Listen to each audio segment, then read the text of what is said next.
नमस्कार। आज हम एक ऐसी कहानी में खो जाएंगे जो प्यार, त्याग और सच्चाई के रिश्तों पर आधारित है। ये कहानी है एक माँ की हिम्मत और उसके बच्चों के अनमोल सम्मान की। इस कथा का पूरा अनुभव लेने के लिए कृपया अपनी आंखें बंद कर लें और हेडफोन्स लगाकर दुनिया के शोर से खुद को अलग कर लें। अपने दिल को खोल दें और इन किरदारों की भावनाओं को महसूस करें।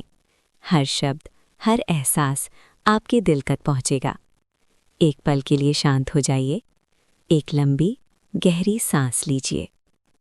कहानी अब शुरू होती है। खालीपन का एहसास। चेन्नई के एक शांत मोहल्ले में अप्पा को गुजरे हुए 4 साल हो चुके थे। मीरा 15 वर्ष और आर्यन 17 वर्ष अपनी अम्मा लक्ष्मी 42 वर्ष के साथ रहते थे। लक्ष्मी अम्मा ने अपनी पूरी जवानी अपने पति, जो एक साधारण सरकारी कर्मचारी थे, के साथ खुशी से बिताई थी। उनके जाने के बाद लक्ष्मी अम्मा ने एक सिलाई मशीन खरीदी और घर का खर्च चलाने के लिए दिन रात काम करने लगी। मीरा और आर्यन जानते थे कि उनकी अम्मा कितनी मजबूत थीं, लेकिन वे ये भी देखते थे कि रात के अकेलेपन में उनकी अम्मा कैसे सिसकती थीं। अम्मा का चेहरा हमेशा पीला रहता था और उनकी आंखों में एक थकान थी जो सिलाई मशीन की लगातार आवाज़ में भी छिप नहीं पाती थी। मीरा एक दिन अपनी अम्मा की पुरानी तस्वीरों का एल्बम देख रही थी। एक तस्वीर में अम्मा और अप्पा दोनों ही कॉलेज के दिनों में खिलखिलाकर हंस रहे थे। भैया, मीरा ने आर्यन को बुलाकर कहा, देखो अम्मा पहले कितनी खुश थीं, अब तो वो हंसती भी हैं तो आवाज़ नहीं आती। आर्यन, जो एक इंजीनियरिंग प्रवेश परीक्षा की तैयारी कर रहा था, ने अपनी किताब बंद कर दी। हाँ मीरा, अम्मा हमारे लिए सब कुछ कर रही हैं, लेकिन उन्होंने खुद के लिए जीना छोड़ दिया है। हमारी तरक्की से उन्हें खुशी मिलेगी, पर हमें उनकी खुशी के लिए कुछ और करना होगा। दोनों भाई बहन ने एक दूसरे की तरफ देखा। वे जानते थे कि उनकी अम्मा को किसी साथी की ज़रूरत है, कोई जो उन्हें सहारा दे सके, लेकिन वे ये भी जानते थे कि अम्मा कभी भी दूसरी शादी के बारे में नहीं सोचेंगी, क्योंकि उन्हें लगता था कि ये उनके पति के लिए अनादर होगा। आर्यन और मीरा ने इस जिम्मेदारी को खुद उठाया। वे अपनी अम्मा को किसी अनजान व्यक्ति से मिलवाने के बजाय उनके पुराने मित्र या जान पहचान वालों में किसी ऐसे व्यक्ति को ढूंढना चाहते थे जो अम्मा के दुख को समझ सके। उन्हें याद आया शेखर अंकल।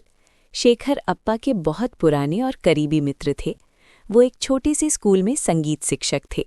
उनकी पत्नी भी कुछ साल पहले गुजर चुकी थीं। शेखर अंकल अक्सर उनसे मिलने आते थे, खासकर त्योहारों पर, ताकि लक्ष्मी अम्मा को अकेलापन महसूस ना हो।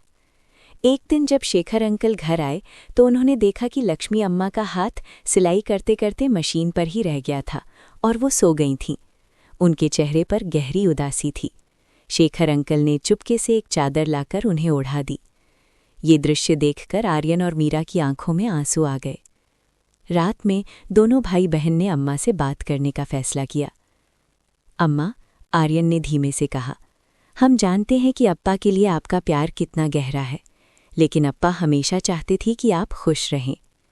लक्ष्मी अम्मा ने सिलाई मशीन से मुंह उठाया। मैं खुश हूं बेटा, तुम दोनों ही मेरी दुनिया हो। मीरा ने पास आकर अम्मा का हाथ थामा। नहीं अम्मा, हम आपकी मजबूरी है, खुशी नहीं। जब हम देखते हैं कि आप अकेले बैठी हैं या जब आप बीमार होती हैं और कोई आपका ध्यान रखने वाला नहीं होता, तो हमें बहुत दुख होता है।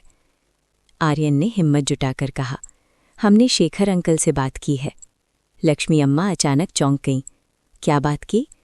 हमने उन्हें बताया कि आप कितनी अकेली हैं और हमें लगता है कि आप दोनों एक दूसरे का साथ दे सकते हैं। अंकल ने कहा कि वो आपको हमेशा से बहुत मान देते हैं और अप्पा के दोस्त होने के नाते वो आपको जीवन भर सहारा देना चाहते हैं। आर्यन ने धीरे धीरे सब बताया। लक्ष्मी अम्मा की आंखों से आंसू बहने लगे। तुम कैसे सोच सकते हो कि मैं तुम्हारे अप्पा को भूल जाऊंगी? मीरा ने रोते हुए जवाब दिया। आप नहीं भूलेंगी अम्मा, और हम भी नहीं भूलेंगे, लेकिन प्यार किसी के साथ को मिटाता नहीं है, बल्कि बढ़ाता है। अप्पा हमारे दिल में हमेशा रहेंगे, लेकिन आपके जीवन को आगे बढ़ने का हक है। क्या अप्पा को अच्छा लगेगा कि उनकी लक्ष्मी दुखी रहे? आर्यन ने अपनी माँ के पैरों को छुआ। अम्मा, कृपया हमारे लिए ये त्याग मत करो।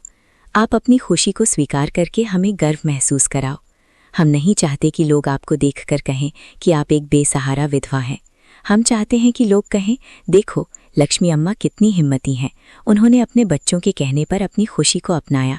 बच्चों की इस समझदारी और भावनात्मक अपील ने लक्ष्मी अम्मा के दिल को छू लिया। उन्होंने अपने आंसुओं के साथ अपने पुराने डर को भी बह जाने दिया। उन्होंने महसूस किया कि उनका बलिदान उनके बच्चों को खुशी देने के बजाय उन्हें ही दुख दे रहा था। कुछ महीनों बाद लक्ष्मी और शेखर की शादी बहुत ही सादे समारोह में हुई। ये शादी किसी नए रिश्ते की शुरुआत नहीं थी, बल्कि दो पुराने टूटे हुए दिलों को जोड़ने का एक प्रयास था। शादी के दिन आर्यन और मीरा ने अपनी अम्मा के लिए एक विशेष उपहार तैयार किया था। उन्होंने एक बड़ी तस्वीर पर अप्पा और अम्मा की हंसती हुई फोटो लगाई और उसके नीचे लिखा, प्यार कभी खत्म नहीं होता, वो बस बदल जाता है। अप्पा, हम जानते हैं कि आप अम्मा की खुशी में ही खुश होंगे। जब लक्ष्मी ने वो तस्वीर देखी तो वो फूट फूट कर रो पड़ी। शेखर अंकल ने उन्हें सहारा दिया।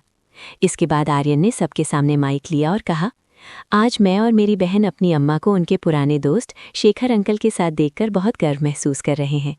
मेरी अम्मा ने हमारे लिए सब कुछ त्याग दिया था। आज हम उन्हें ये बताते हुए बहुत खुश हैं कि अब उन्हें किसी की परवाह करने की ज़रूरत नहीं है।